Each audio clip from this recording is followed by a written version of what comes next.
It's easy to go hit somebody in the mouth.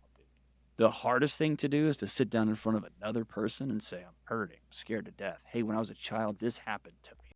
Welcome to 3%. We're your hosts, Jamie Haig. And I'm Blake Roberts. We're two best friends, fathers, husbands, and just two guys trying to figure it out. We're also therapists, which is probably a pretty important part. That's true.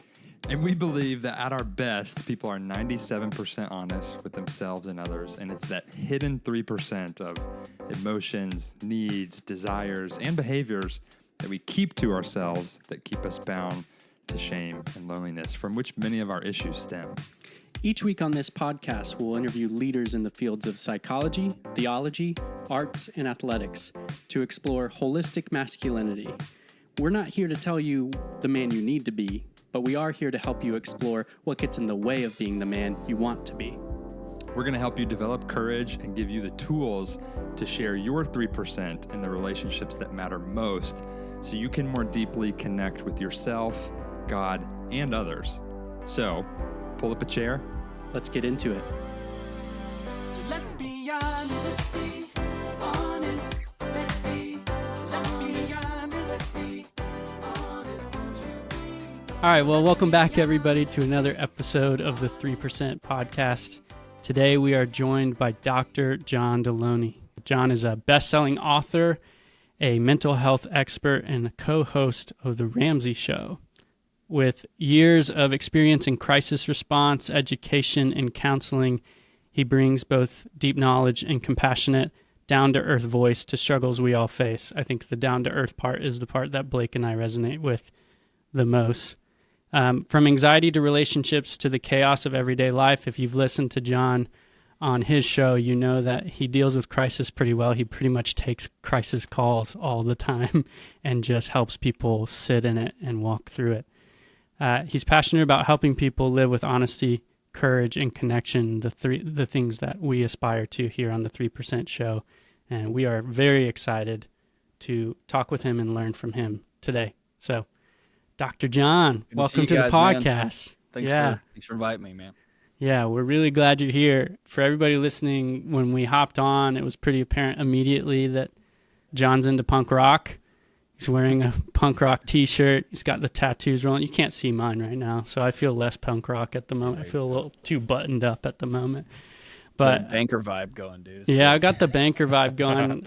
It's just the hidden tattoo up the sleeve. I'm I'll more bring it out. insecure than you. Then I have to show mine. Be like, look, guys, I'm tough. I promise. Well, I had to bring mine out. I'm surprised you're not wearing a anyways. tank top. Yeah, well, I don't look great in a tank top. I've done a lot of work. Imagine if we jumped on and he just pops up and he's just wearing a tank top. Listen, I've done a lot of therapy, and I still wear a shirt at the pool. I'm getting there though, man. I'm getting there. That's right. I mean, you might have said you're more insecure, but I am the one who just pulled up my sleeve so you can see that I'm still a little punk rock, you know? So, do you play music, John? Or are you just a fan of it? I've been playing. That was my dream. I wanted to be a punk rock guy since I was a kid. Really? And so, I've been playing music since I was young. One of my middle school buddies, his dad owned a music studio, so every day after school we'd go over there, and that's how I learned how to play. And then I started teaching a little bit, and then I got into bands, and so I've been playing my whole life. What do you play? Sick. I played guitar for a long time. Okay. Do you sing too, or playing guitar is what you do? I wouldn't call myself a singer. I wanted to be a front man. I love the way those old punk rock guys would kind of take over. Those old metal guys would take over a room. It's one of those weird. Of course, I remember the night I got baptized. I remember those big important moments, but I also remember the night. I remember the house I was at. I remember the guy I was with. When back in the day, when MTV used to play music, every Saturday night at 10:30 to midnight was a show called Headbangers Ball, where they'd play these metal bands that they wouldn't play during regular rotation. And this band that nobody had ever heard of called Pantera came out. And I remember the lead singer. I remember the song that was playing, but I remember him walking out, and through that little screen, it was just like, that's it. That's what strength looks like. And it was the first voice I'd heard. This is kind of an indictment of the church, I guess. All I'd heard was that God doesn't like me, and I need to fix myself. I need to act in these ways so that I can be worthy of being loved. and somehow that bled over to my dad too and my family too. And then here comes this shaved head, no shirt, just guy saying, "You get up, stop whining, get up and go fix your life." And I remember feeling so empowered by that. And so that became, I was like, I want to do that, whatever that is.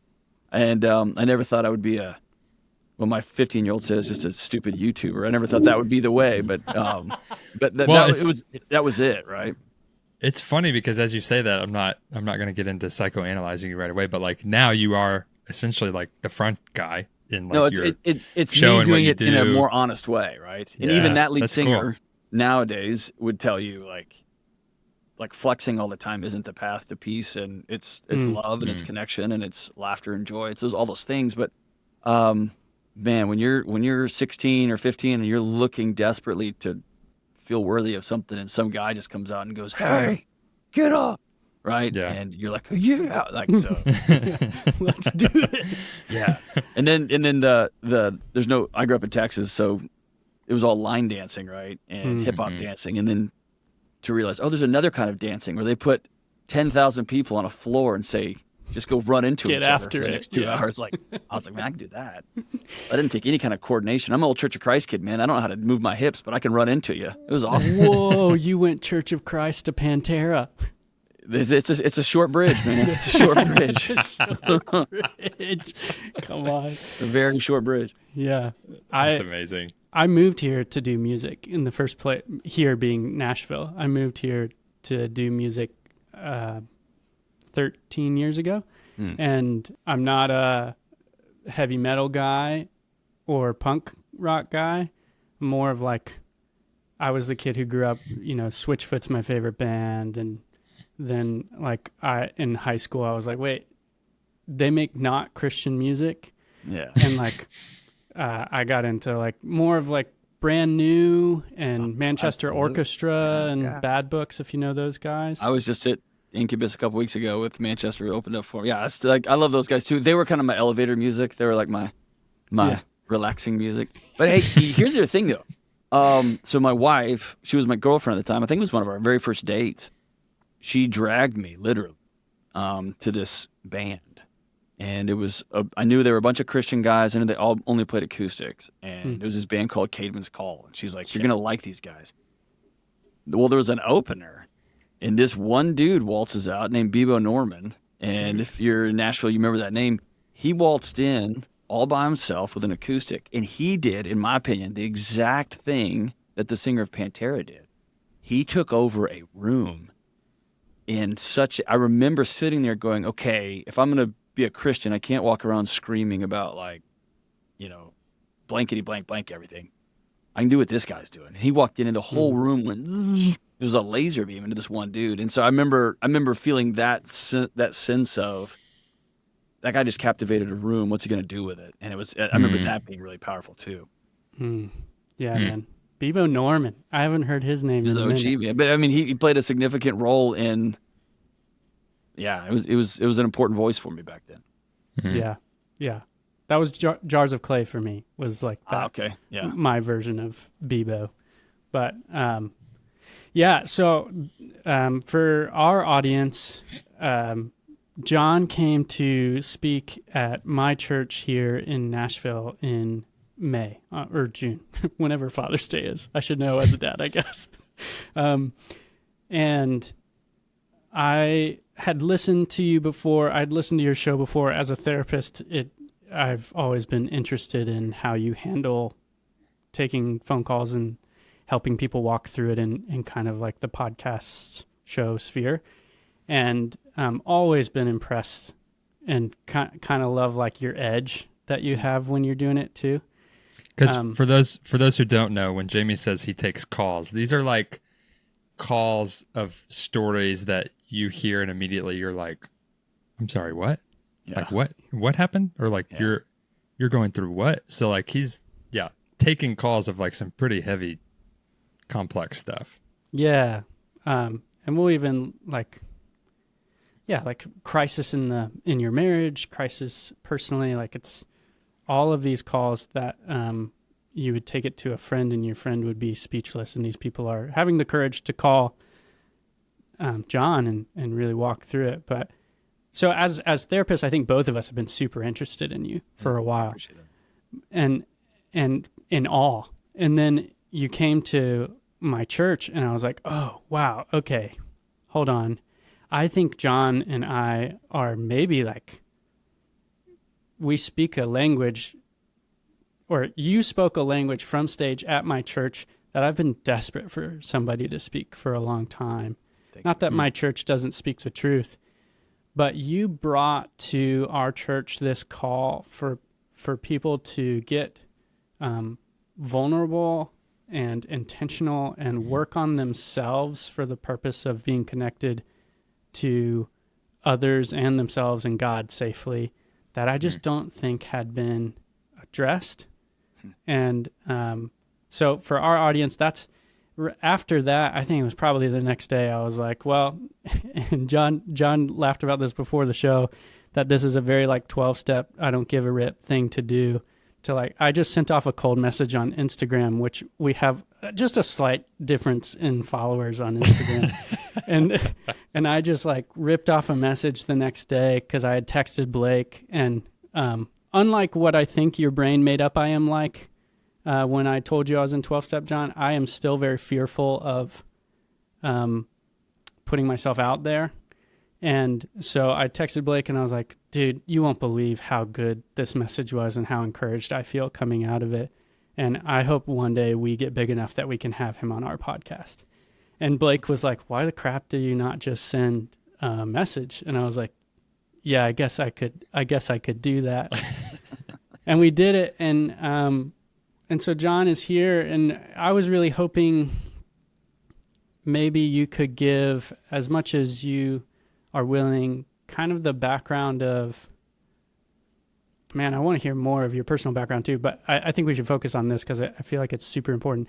The background of like what that message was about, talking about safety in your family, and like why, and then we can get into the rabbit trails of like why working on your story matters. I think for the Father's Day message in particular,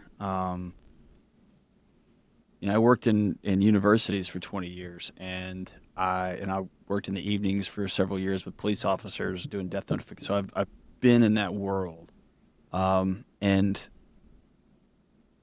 I've seen the efforts and what I would call holy and right and good efforts to elevate young girls, to elevate teenage girls especially, to a place of worthiness and, hey, you don't have to be fearful all the time, and let's correct some of these long-standing injustices. Mm-hmm. And I also have had a very uneasy feeling that the way to correct that and the way to empower my wife, my daughter, my sister, my mom, to way to impact. By the way, I think it's important to pause here. My mom grew up in a devout Christian home that the message was not unambiguous. It was very clear. You're not going to college. That's not what Christian women do. You go get a job and you find somebody and then you hitch your wagon. And thankfully she hitched her wagon to a good guy and all that. But at the age of 42, my mom, with the encouragement of my dad for years, she took her first community college class, one. And then the next semester she took another class. And then she graduated at 57 with her PhD. And then got tenured as a professor at 63, and she's in her mid-70s, and she did her last year at Oxford 2 years ago. And now she's finally fully retired. And so I watched a woman be empowered inside my own house, right? Against this, it's wired into your nervous system like, is this going against God? Is this going against her dad? Is this going against this family culture and the message? But so I watched it, and I know how important that is. But that empowerment message has been, let's blame and let's crush young boys and let's crush teenagers and let's crush young men with the burden of all of this historical stuff and this in the present day stuff. It's not just historical, the present day stuff. We got to kill somebody. We got to crush somebody in order to lift somebody else up. Yeah. And it was just a couple of years ago, Richard Reeves wrote a book. He's not a person of faith that I know of, but it's called Of Boys and Men. And it was a masterpiece But what it is it lays out the data. It basically says, in an effort to honor and lift up young women and women at large, we crushed a generation of men. And I remember exhaling almost, if I may have wept when I read it, like that I'm not crazy. For 20 years, I've been working in these systems that are designed to quote unquote empower everybody. But the way we did that was we crushed half of them and we lifted the other half up. And so the Father's Day message was looking at a room full of men who came home from war, who were in their 70s, all the way to teenage boys and everybody in between, us, young fathers, all of us, and said, hey, y'all have a message that you've received over the last 10, 20, 30, 40 years. And that is every wrong thing that exists on the planet is because of you. And the culture doesn't love you. Your wives shouldn't love you. Your kids should be ashamed that they have you in their life. And God help you, God doesn't love you because you've always been the problem. And that Father's Day message was one I needed to hear. Anytime I do a talk at a church, I always look in the mirror and say, what do I need to hear right now? And then go to Scripture and see what God tells me about it. But it was, I'm worth being loved too. And the path forward for all of us in this crazy world we live in is not to crush one group or the other. It is that everyone's got to feel loved and connected. And for me, as a big, tall, loud Texas high school football son of a Texas homicide detective, SWAT, hostage negotiator, a big, loud Texas guy, it was a shock, who grew up on Pantera. It was a shock to me to realize the path to strength. It's easy to go hit somebody in the mouth, dude. The hardest thing to do is to sit down in front of another person and say, I'm hurting, I'm scared to death. Hey, when I was a child, this happened to me. To look at my wife of 23 years and say, I'm terrified about what just happened in our country. That is the scariest, bravest thing. And so that was the genesis of that conversation, which is, men, you're worth being loved too. And here's what that looks like. And here's the downstream effect. You think you're going to get peace through flexing through your life. Let me show you what peace actually looks like. And that was the story there. But that's the origin story of that talk. Yeah. Even hearing you talk about it, it reminds me of this Dan Allender. Do you know the therapist Dan Allender? He's one of the guys who started the Seattle School for Psychology and Theology. He's a therapist, and he wrote a book called The Wounded Heart that was bigger in the 2000s. Just like a hero when it comes to therapy. And we had him on, and he said that, speaking to what you were talking about, he's met with a lot of veterans and guys who have won Purple Hearts and NFL players. He's in Seattle, so he works with some NFL players out there, and he said these are guys who have great courage to bring their physical body into a space of harm, but cower when they have to bring their heart into a space of potential emotional harm. And can I tell you this? I've heard that message, and as a big, tough male, you know how I've internalized that? Yeah. As, yet there's something else wrong with me. And like, here's another thing. By the way, you have 2 kids. You don't know how to change diapers because you're a failure. You don't know how to love a pregnant wife because you're a failure. Like all these things, like, at least for me, I don't know about you guys, my home became a failure factory. In a home I share with a woman that I know that loved me. Yeah. Right? And my job became a failure factory because I never said the right thing in the right way, in the right order. And of course, I was in a hyper, be careful what you say, environment and education, right? In university settings. But so when I hear that, like, hey, men need to show up and be vulnerable, when I open my toolkit and say, okay, I'm in, that tool's not in there. So instead of going, hey, that's just a skill I don't have, just like I don't know how to change my oil, I'm going to go learn that skill. I closed up my toolkit and I was like, oh, because you suck at that too. And it became another notch on my failure belt. Yeah. And so it was like, I'm not going to get into a tool. I'm not going to go learn new tools. I'm not going to go to Harbor Freight or go to wherever, Home Depot. I'm not going to go get new tools unless I feel like unless I know factually I'm worth going to learn a new skill. Right. And that was, as therapists, y'all know this. behind closed doors, the data tells us that anxiety and depression are largely feminized. Women get that. Like if you look at the diagnostics, women get diagnosed with anxiety and depression way more than men. And it was Terry Real, he's another one of the godfathers of therapy, who said, yeah, but if you look at alcoholism, liver failure, incarceration, and you all that's a largely male issue, violent criminals, and if you lay it over the top, it's like, oh, that's anxiety and depression too. It just is manifested differently. And so everybody's wrestling with it. And I didn't know that. Right? I thought God, something else is wrong with me. Right? So it's getting underneath all of the messaging. And I can't get any deeper than I can't help you unless you believe you're worth being loved. Mm-hmm. And that to me is the message of the cross more so than don't drink, don't chew, and don't go with girls that do. Right? It's deeper. So that's funny. Don't drink, don't chew, don't go with girls who do. That's a good one. This should be on a t-shirt. I'm sure it is somewhere. Yeah. Okay, so that is a good segue into what my question was going to be is you grew, I think I heard you say you grew up in a Christian home or like you grew up, Church of Christ. Okay. Yeah. So like. Not a Christian, like it's the one true church, man. Yeah. And so what you just said there at the end of like, you can't really do these things until you know or you believe that. Like, I'm sure these are, like, this is what I struggle with, what, like, we all struggle with is, like, you can, especially when you grow up in this system that is saying you are loved, you are worthy, whatever, like, you're hearing all these things, you know them intellectually.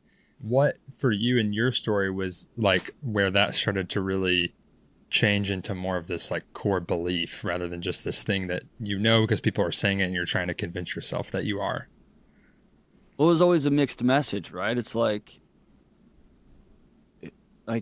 we would sing, right? And I was coming of age right when popular worship music, so they would just like have 3 lines and they just repeat them for 5 hours, right? Like, so you just repeat it over and over. He loves you, right? And then the guy would get up on stage and say, if you struggle with pornography, you're going to burn in hell. Mm-hmm. God hates sin. God hates you, right? That's how I interpreted that.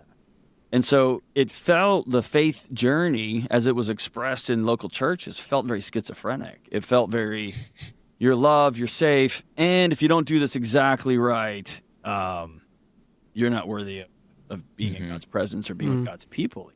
And then over the last 15 years, the messaging has gotten increasingly, there's basically like a bouncer in front of a church.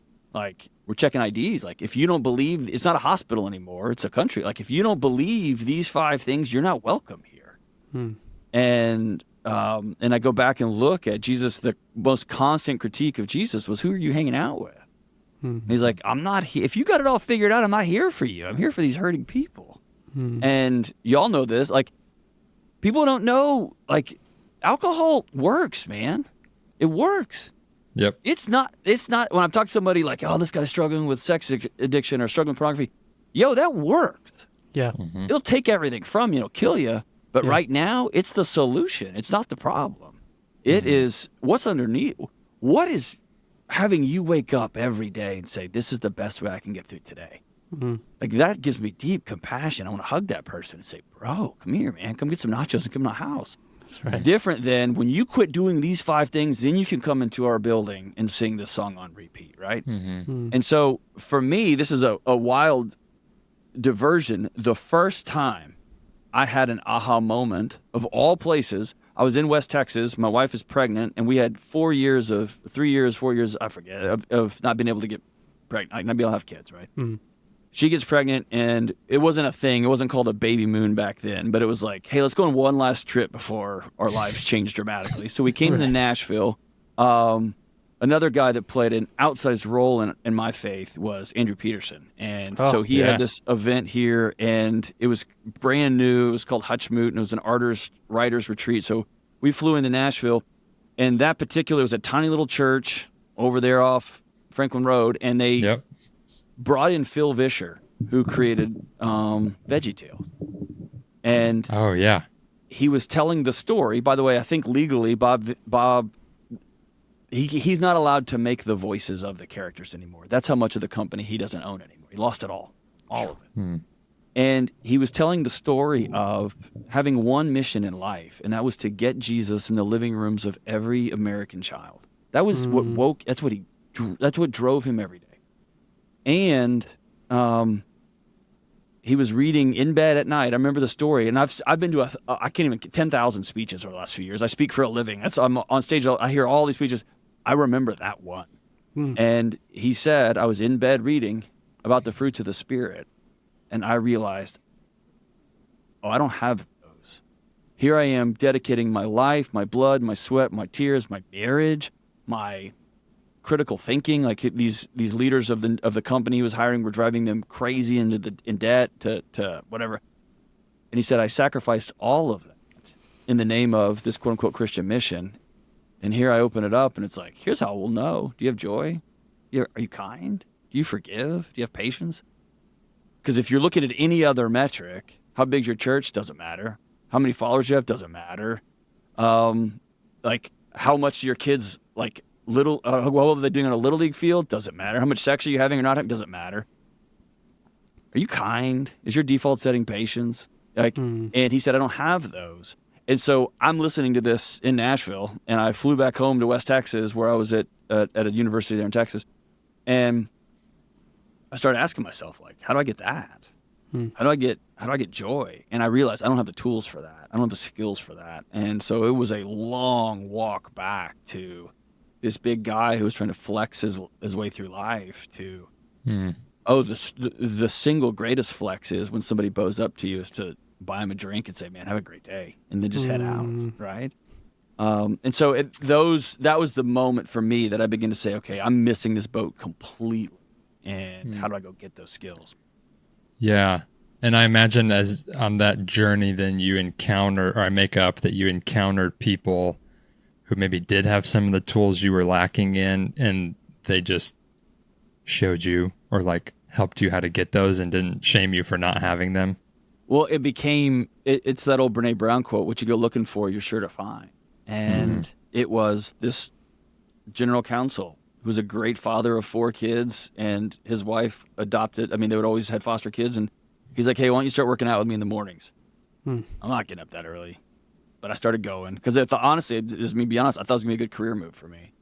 And I started showing up, and we worked out together for 2 years at 5 o'clock in the morning. And he was kind. He'd listen to my rants and raving, and he would say, hey, I got to go because I'm going to take my son to breakfast. And I was like, why are you doing that for? So I didn't get to, nobody lectured me into it. I did, the hard thing for me was putting myself in position with other men and to accept some of their invitations. And then I think my nervous system felt that and began to walk back. So, and then you get the, I think we try to hack it. Like Instagram says, like, you just need to work out more.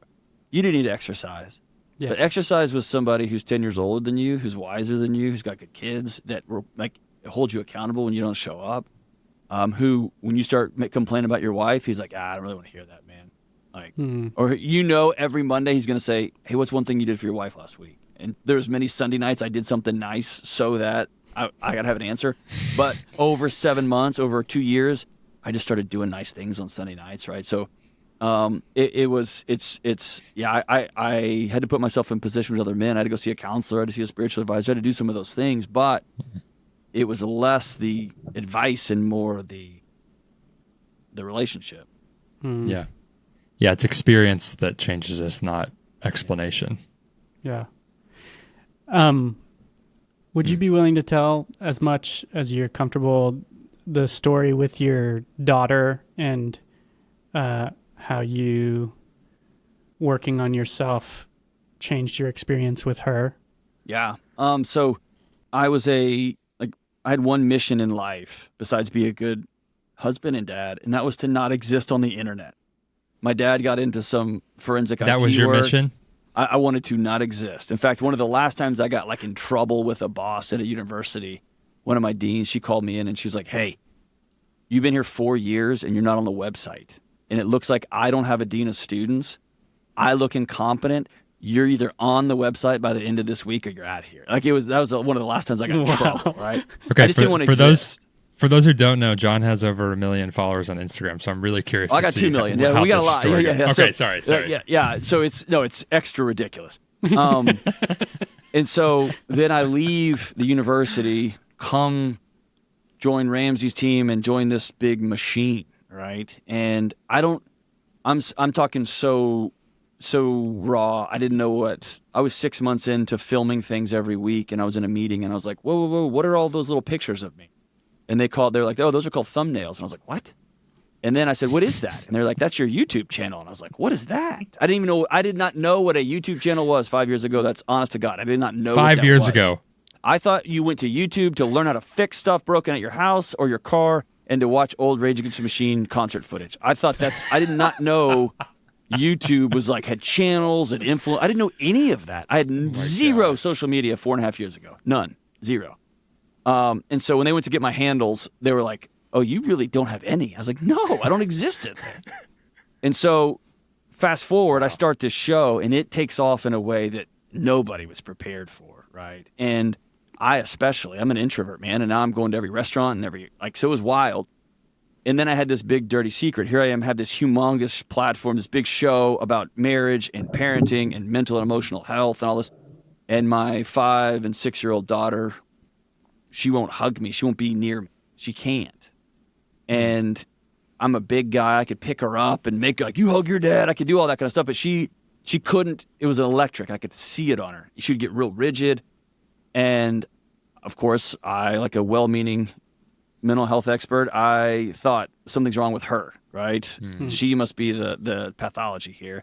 My wife was Dr. Delony years before I was, so she's way smarter, and she is very calm. And one morning, I was just heartbroken. I asked my daughter, give me a hug, and she's like, no, Dad. She runs off. And I think my wife saw it on me, it hurt. And I was carrying this guilt that I've got this show, telling people how to be parents, and I can't even, my own, can I read you a story tonight? We were talking about Gruffalo before we came on, hey, can I read you tonight? She's like, no, Dad, get out. And my wife said, hey, has it ever occurred to you that her tiny little body has identified you as not safe? And I got mad. And I was like, dude, Sure. I don't swear at my kids. I don't yell at my kids. And my wife stopped me and she goes, no. You're the best dad I know. You're the best husband I know. But here's the quote. You have a nuclear reactor in your chest and we can all feel it. And I was like, what is that supposed to mean? And she said, you hold down rage. You hold down an anger inside of you that is so noble, but it radiates from you. And I got mad. I was like, what are you talking about? I was like, oh, that's what you're talking about, right? And again, one of my core tenets, don't yell in a house. It's such a foolish, childish thing to do. I don't yell at my house. I don't yell at my wife. I don't yell at my kids. But it just sat there. So I went downtown to Nashville. There was a therapist that I knew, and I'm a tough client. I've burned through them, right? And I knew she's a tough. She's amazing. She's an oracle. And I said, my wife says that I'm the problem. And even on day one, my therapist was like, I bet that's not how she told you that. I was like, all right, fine. That's not how she said it. But anyway, 6 or 9 months later, here I am telling stories about stuff that had happened to me when I was a kid that my wife of 23 years, we've been together for 28 years, she didn't know. I never told anybody. I didn't tell a soul about childhood trauma. I didn't tell anybody. Nobody knew that stuff about happening to be at that house and that room. Nobody knew that stuff. And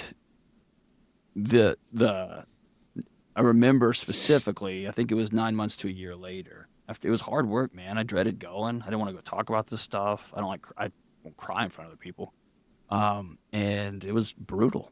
And then I was wrestling with my son and my daughter. I remember her flying in there, and I remember saying the words out loud, Josephine, get off of me.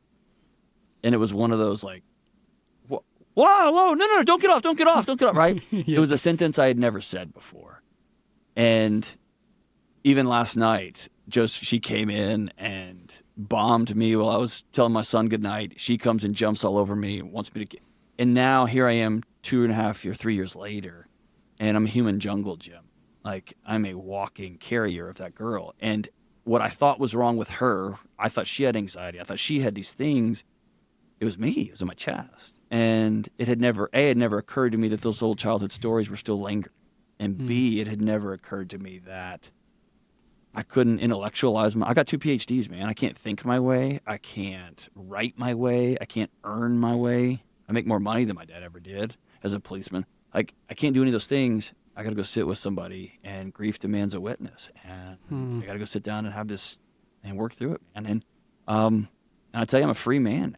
It's a wild shift. And I think for our world, or for our country, and I say this with all due respect, for our economy, for our parenting, I'm busier now than I've ever been. And financially, we're in a season of blessing. My marriage is better than it's ever been. And I think it's because I'm not running through my life pulling a weighted sled behind me, right? I can't read 2 pages in a book when I put my head on my pillow. And this is from a guy that took Ambien for 6 years, nonstop, without stopping.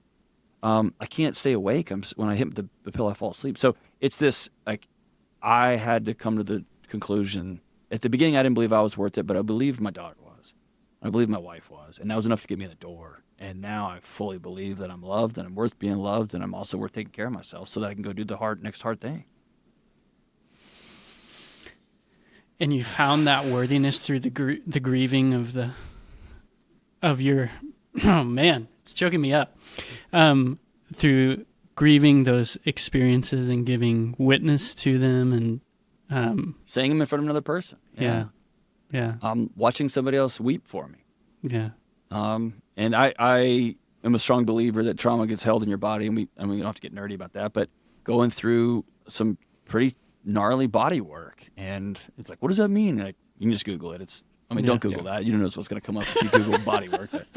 But it is, it's all of it. It's all of it. Yeah. And by the way, can I just say this? The 3 of us, we're all addicts. Oh, yeah.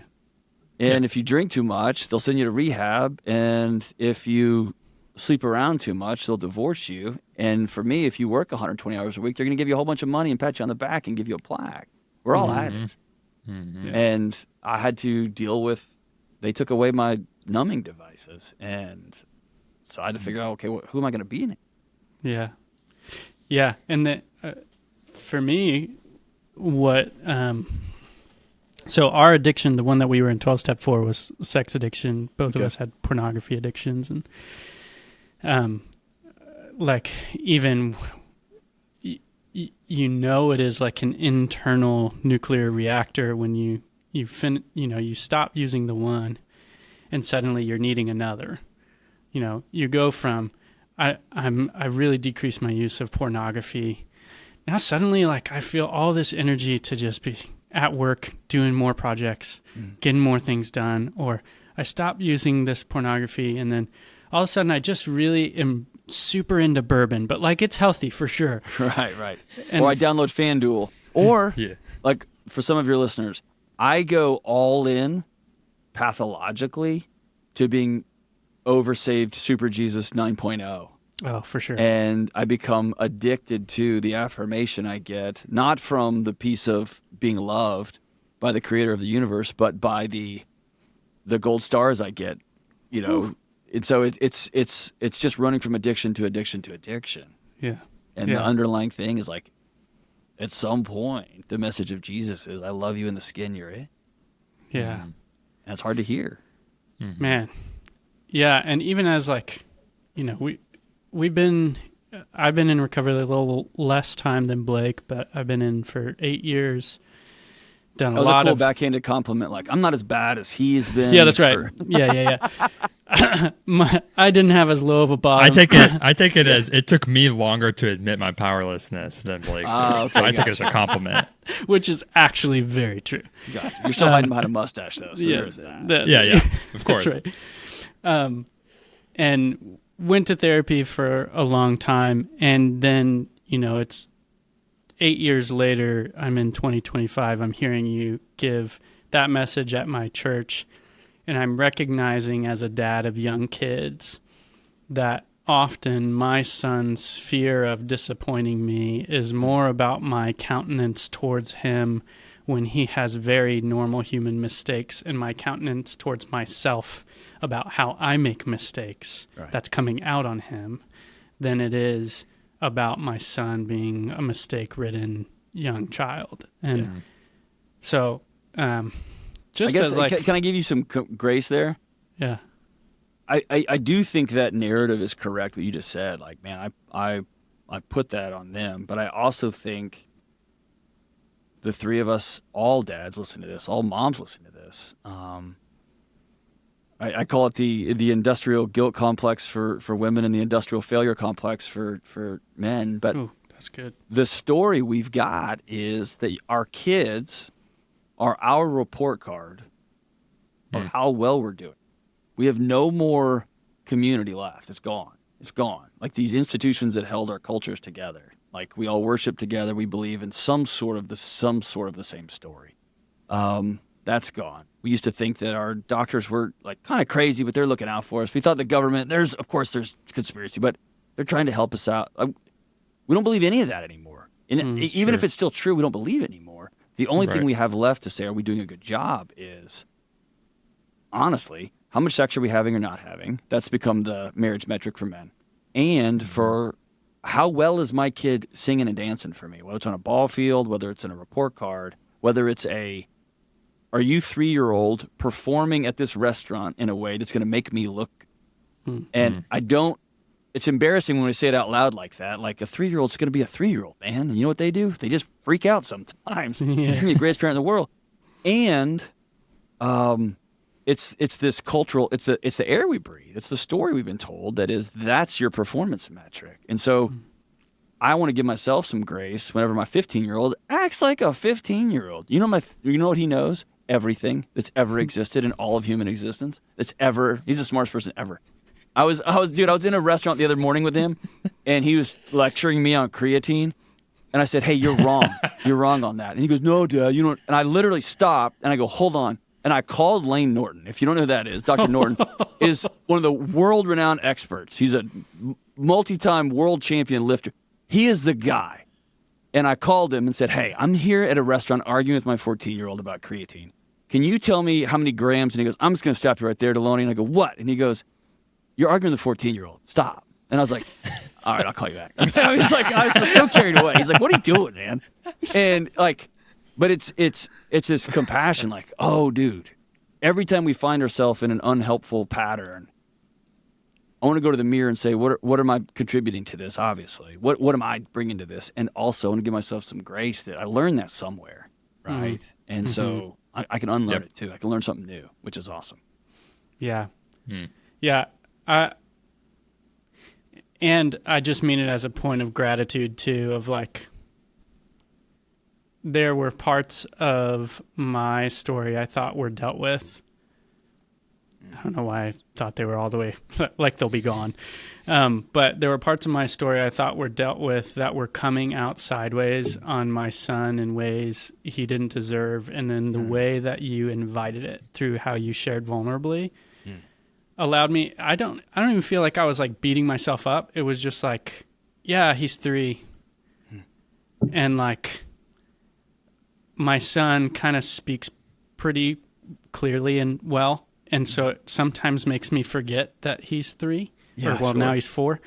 And so I just looked at him and I went like, dude, like you are such a gift and a goofball. And I'm going to stop. You're so right. I'm going to stop measuring myself against how many times you pee in your pants when you're learning to use the potty. Yeah. It's not an indictment of how good of a man I am or how good of a father. Like, he's 3 P's. Yeah. Right? Yeah. It's gross. It's annoying. I hate it. I got to do extra laundry. Whatever. Yep. Yeah. Got to let go of the nuclear reactor. Well, we need to land the plane. But I can keep flying. I don't got nowhere to be. I'm just...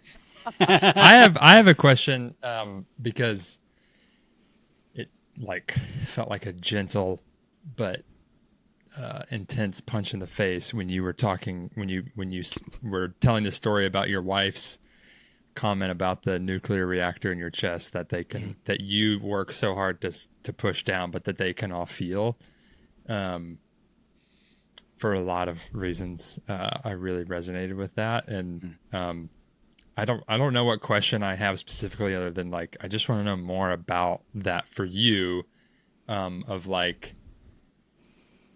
why that was pushed down. I guess I could make up some ideas based on what I've heard you say of like how your relationship with your anger was, that you were like doing all this stuff externally, but your nuclear family was experiencing your anger. They were experiencing it, but you're like, I'm not expressing it the way that I experienced it, or the way that it traditionally is. And then like, what is your relationship with your anger like now? Yeah, it's this. I think Shakespeare called it out. Like, all the world's a stage, man, and the people that get to see you backstage are your family. And if you try to take that character backstage, my wife will tell you, like, when she sees, like, I did a set over at Zany's the other night. It's a childhood dream of mine. We packed out the place. It was mayhem. Told a bunch of wiener and booty jokes, and it was good for my soul, right? Nice. And when we got home, my wife she said something profound. She's like, that was I was like, are those stories okay that I told? Because a lot of them, she's in them, and she's like, I don't love it, but the few I said you're not allowed to tell, you didn't do that, so I'm good for you on that. But she said, I love that that's how close that is to you. Mm-hmm. And like, that's just you going up there. That's the guy. But then I was like, what do you mean? That was just me. And she goes, no, like, I don't know that guy. And I get into performance mode, right? And so let me answer it this way. A really common thing I get and I still meet with men behind closed doors a lot. People fly into my house and they stay with us, and I drove somebody to rehab a few weeks ago. Like, I can't just dump all this onto an entertainment show, right? Yeah. Mm-hmm. The most common things I hear is, I can't let my kids see that, ... I can't let them see that, like, dad just called and he's got cancer. I can't let my kids see me cry.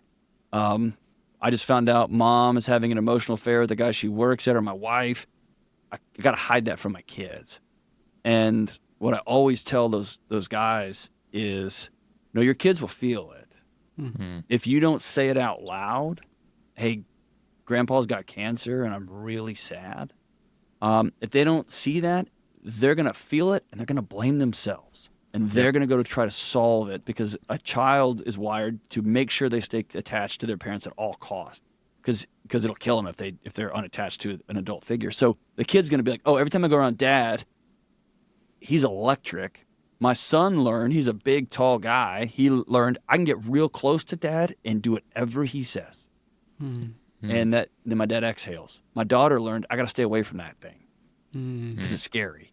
Every kid processes it and learns to adjust differently.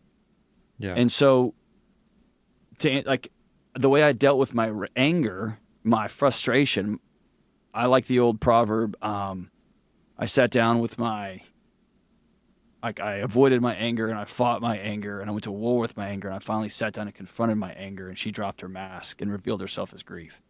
Like, oh, sad, right? I'm sad that I failed my family in this way.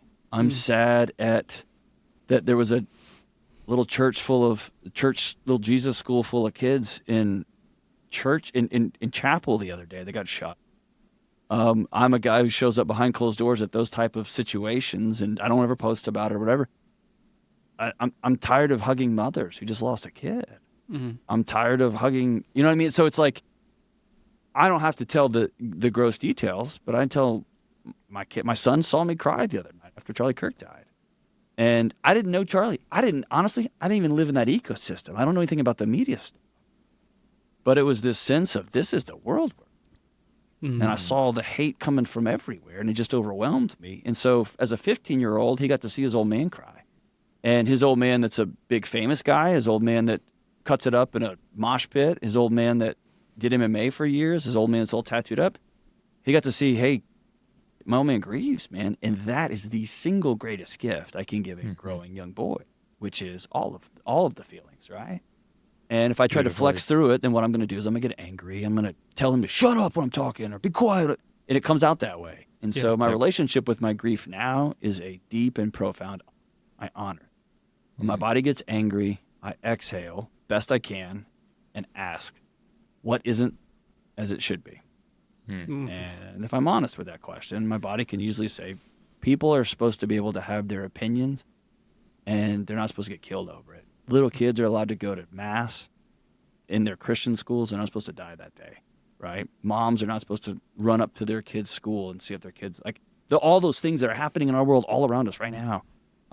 People are supposed to be able to knock on the door of a church and be told, God, I'm so glad you're here. Not, we don't want you guys here, whoever you happen to be.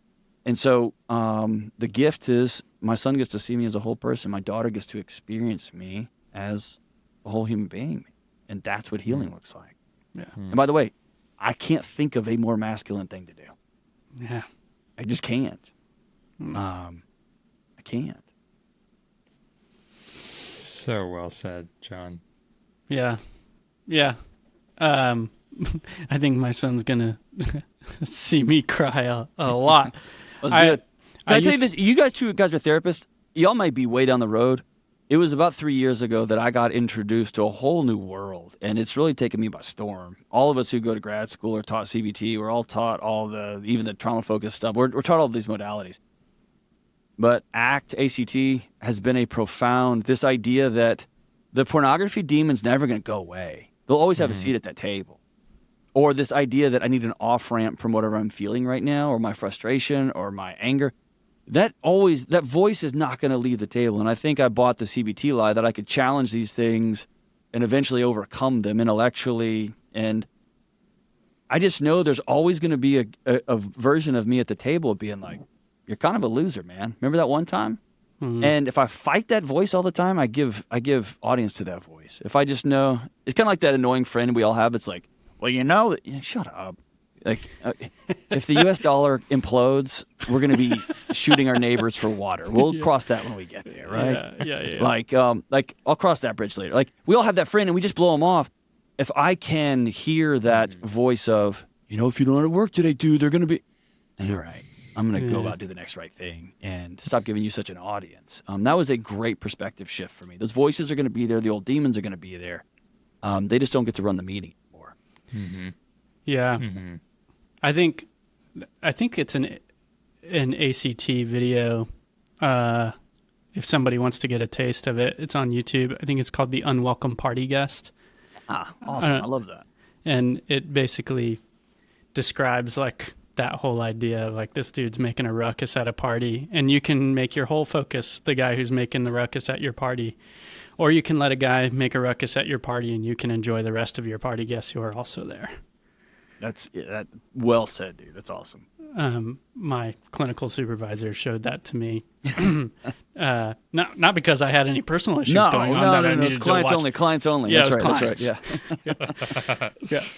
Yeah. Well, John, we're just like so thankful that you came on to spend time with us and to I appreciate your pour hospitality, into our man. community, man. And hey, y'all. I run my mouth on a podcast. I'm not even licensed. I pretend. Y'all are actually out there in my neighborhood helping hurting people. So I'm grateful for what y'all are contributing to our town, the place where my kids are growing up. I'm really honored. Oh, thanks, man. Thanks for saying that. Yeah. Well, to everybody listening, we're glad you're here. Keep coming back. You're worth it. Hey, thanks for tuning in to another episode. Listen, we're working on some really practical resources to help you connect more deeply with yourself and others. So if you head over to our website, 3percentco.com, you can learn more about that. The link will be in the show notes. And this is the part of the show where we ask you for some help. Listen, we don't have a big fancy production team. We're recording these in my therapy office in between sessions and in the margins of our life. We just really believe in the message that much. I listen to a lot of podcasts, and rarely would I take the time to review and rate a show, just because honestly, I forgot. It wasn't until we started doing this show that I realized doing that actually really does help these platforms notice our show and get the word out. And so if any of this is impactful to you, we would love it if you took a second to leave us a review, rate us, or If you want to just do it the old-fashioned way, text this link to a friend and say, hey, let's talk about this episode. Whatever you do, make sure to follow us on whatever platform you're listening to so you never miss an episode. We're really grateful you're here, and we'll see you next week.